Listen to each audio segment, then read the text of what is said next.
So, how many times have you been in the airport, see the airplane coming in that you know you're going to fly on, and you're just like, hey, this looks pretty interesting, let me watch this. You watch, you look at the airplane, it's making a turn, and out of the corner of your eye, you notice a little guy standing down over here off to the right, and you're like, what's that guy all about? He's got this, like, bright vest on with these crazy looking wands, and he's flapping his arms like all swat and fly. What's he doing? Well, that, my friends, is aircraft marshaling. Aircraft marshaling is pretty much governed by a couple of directives.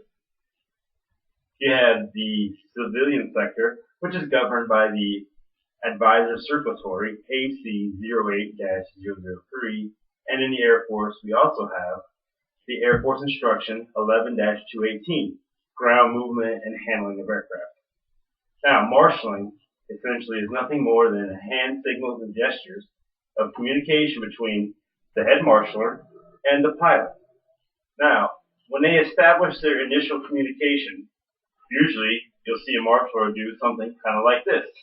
He'll hold his arms up nice and high, and he'll say, hey, look at me, I'm right here. Bam. And the pilot, eye contact. Gotcha, let's do it. So, pilot starts turning the airplane, the marshal starts flapping his arms one way or another to get the aircraft to go where he'd like to go. Now, what is the responsibility of safety aspect? Well, here's that part. The safety aspect is that in a passenger commercial setting, you're looking at, 50, 100, 200, 400 souls aboard an aircraft.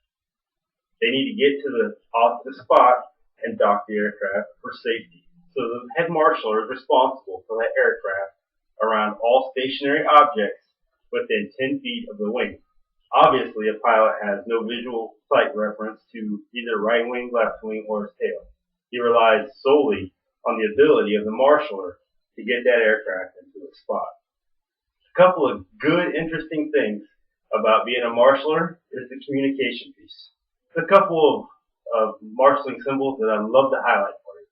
Number one is the hey, look at me, I'm your man, pilot. Let's do this. Bam.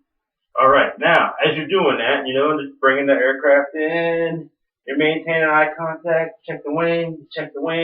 Oh, now he's got to turn. Let's give him a right. All right, he's coming. Oh, let's go straight. Oh, let's jot it around a little bit.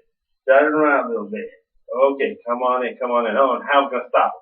Well, let's go with a big, long circle and a stop. Aircraft comes to a stop.